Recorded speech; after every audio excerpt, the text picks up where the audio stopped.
We hopped into Galatians chapter 2 this week. It was fun. I think you maybe spent a little bit more time talking about some adiaphora, maybe. So I'll I go ahead and have you did. kind of hit on that first. Which is kind of ironic to spend a lot of time talking about adiaphora, meaning adiaphora is unimportant things. So I spent a lot of time talking about it as a result. So, for me, that's really kind of what Paul is getting at.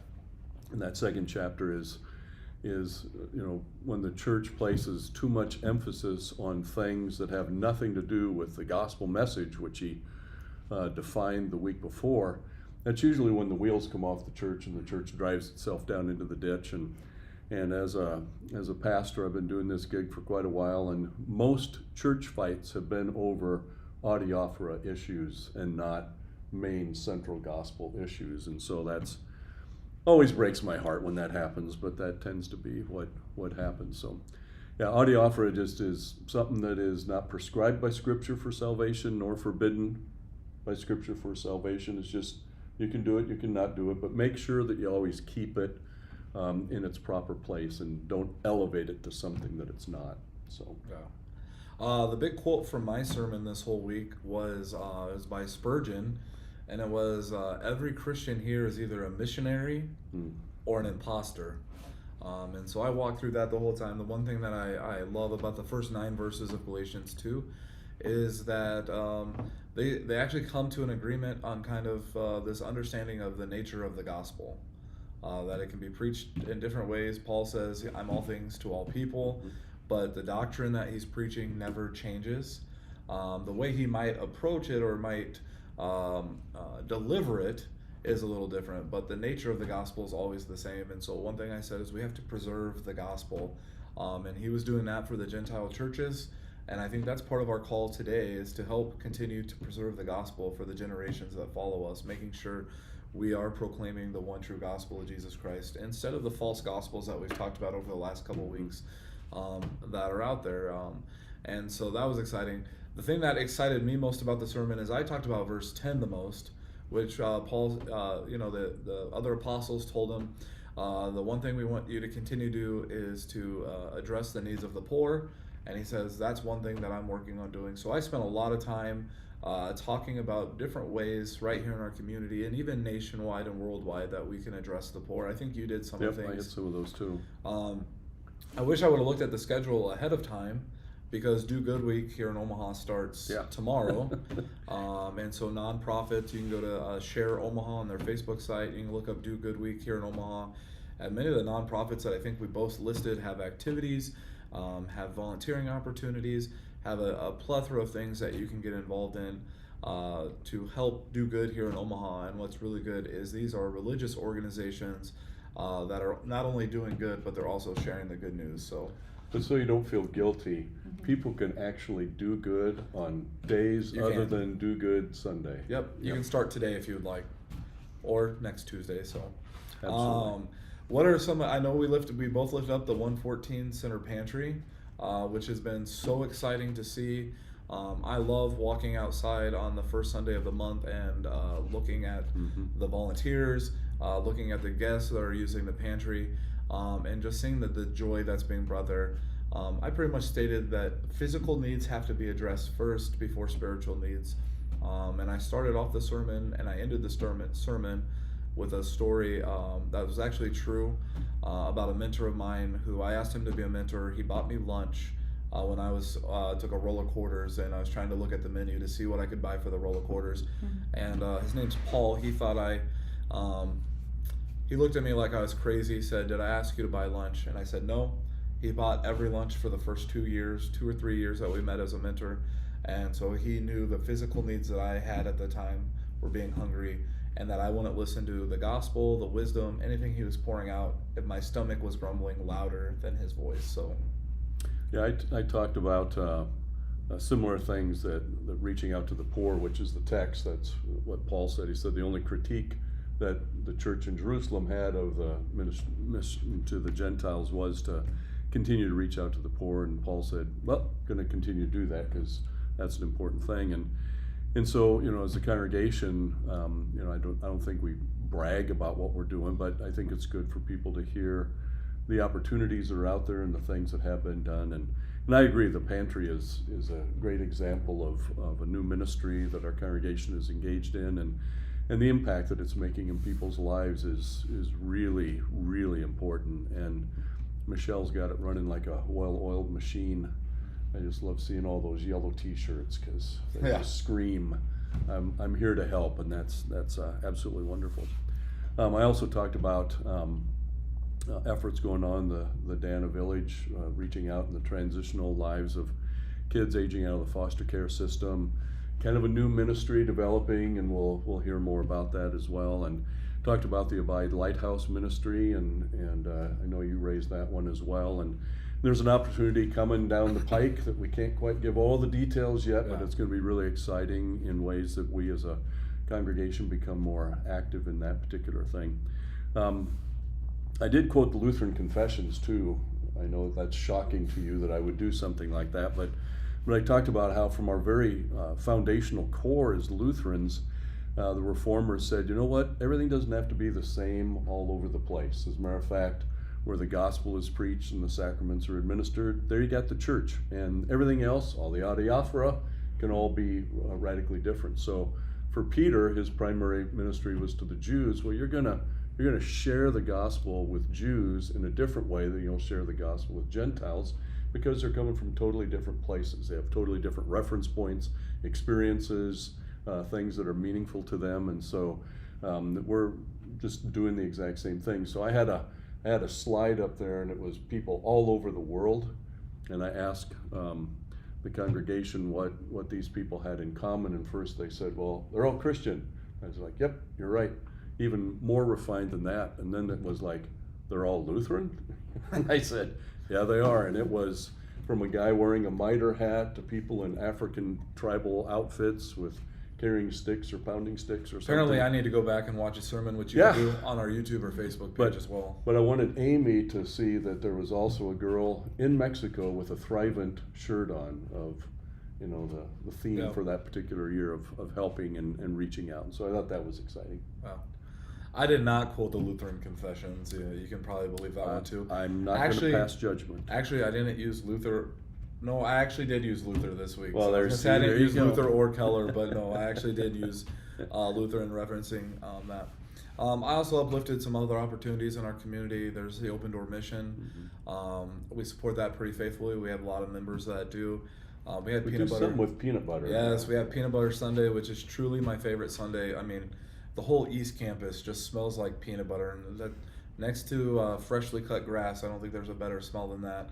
But it's fun to see 9-year-olds and 90-year-olds coming together, making sandwiches, packing bags, praying together. And then what's really cool is between both campuses, we have over 800 meals that make it down to the Open Door 800 now. Yeah. I said 5. Wow, that's great. And when we found out this week at East Campus, we didn't have enough chips because the loaves of bread we got, they each had 2 extra pieces. So we got 1 extra sandwich out of every loaf. So we weren't prepared for that. So we'll be taking some sandwiches down today or tomorrow.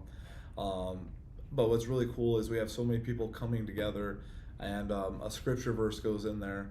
And those meals are usually gone by Wednesday or Thursday of that upcoming week. So definitely need. Yeah, they gave away, I think, in January, 2,700 peanut butter sack lunches. And so we accounted, once again, not to brag, but what's really cool is that means 2,700 people in our city got a meal. That's impressive. And we got to supply about 1/3 of that, so that's awesome.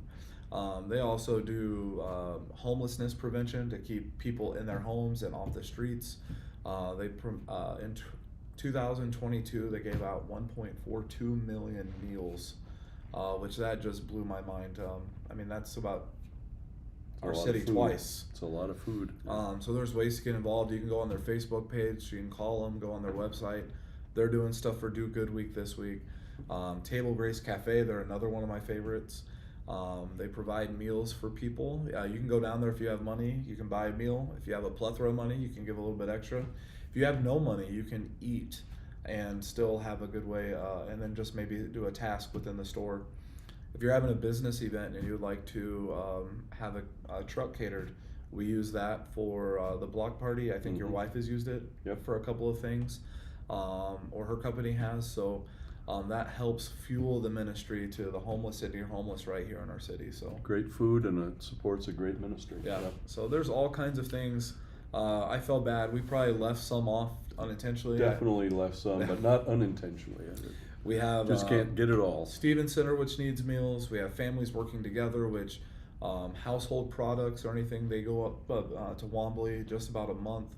Every month. We have COPE right out here in Elkhorn. Project Hope. Project Hope. We have Lutheran Family Services, which you touched on. We have Mission Haiti, Lutheran World Relief, Operation Christmas Child.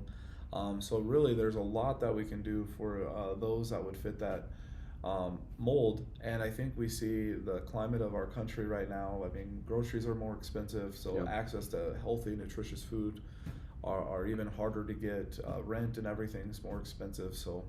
And we have I think it's about 160,000 in our budget that we just give away for benevolence causes that impact people's lives in a variety of different ways. And so that's exciting to be able to have a very generous and loving congregation that's willing to do that. And we don't say that just to boast about ourselves or to No. say, hey, look at us, what we're doing. Because I think as we're in the planning process and as you deal more with the benevolence area than most, and you see that, I think you see each dollar spent going for like in kind of each person, or you see a person attached to each story Right. with that. And once again, these physical needs are being met. So then what's really cool is that people might be open to see their spiritual needs being met. Right.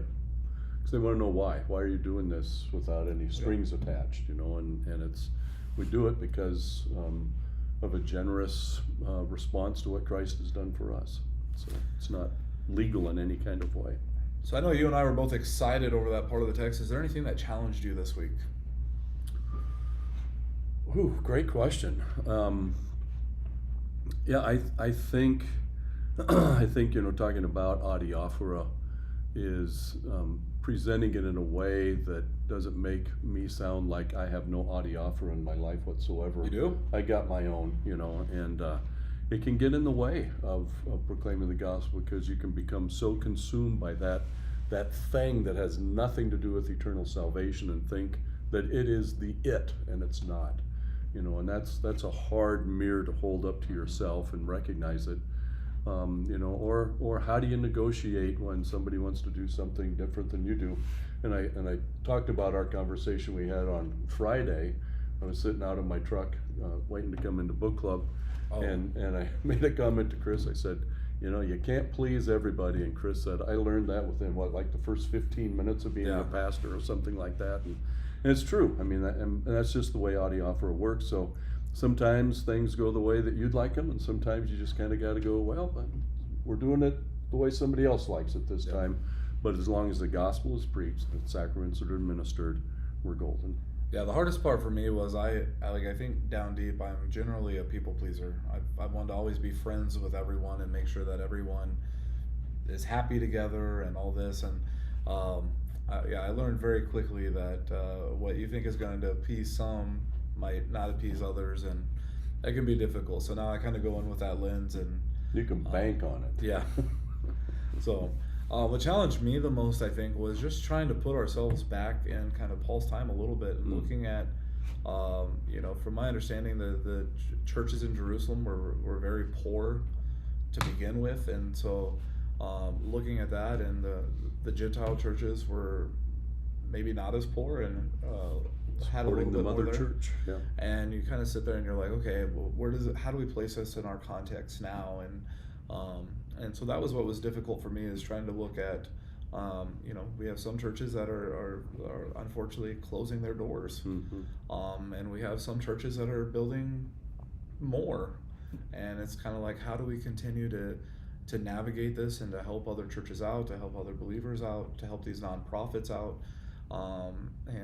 It comes down to, I think, a lot of making sure that they're sharing the same gospel, that doctrine is essentially the same, and not some false doctrine that's being shared. So, correct, absolutely.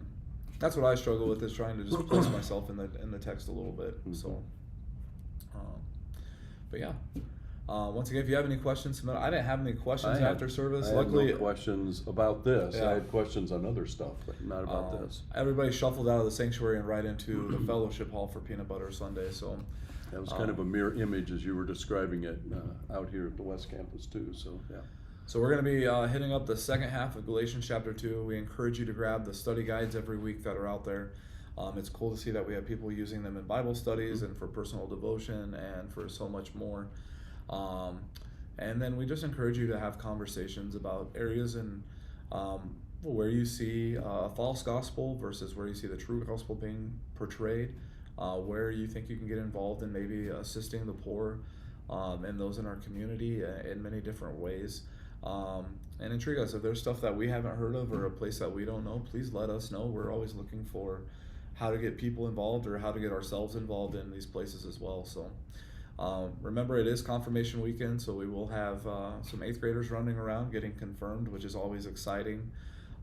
We have Senior Sunday here coming up the following week on May 5th. And then we also have our May 5th, our Cinco de Mayo fundraiser, which will be held here at the West Campus in the afternoon or evening with the Taco Nacho Bar and the opportunity to spend some time in fellowship and also lifting up that ministry specifically here in our church. So we can't wait to worship again with you this weekend. Reach out to us, reach out to the chat feature if you have any questions, and we'll make sure we get them to you.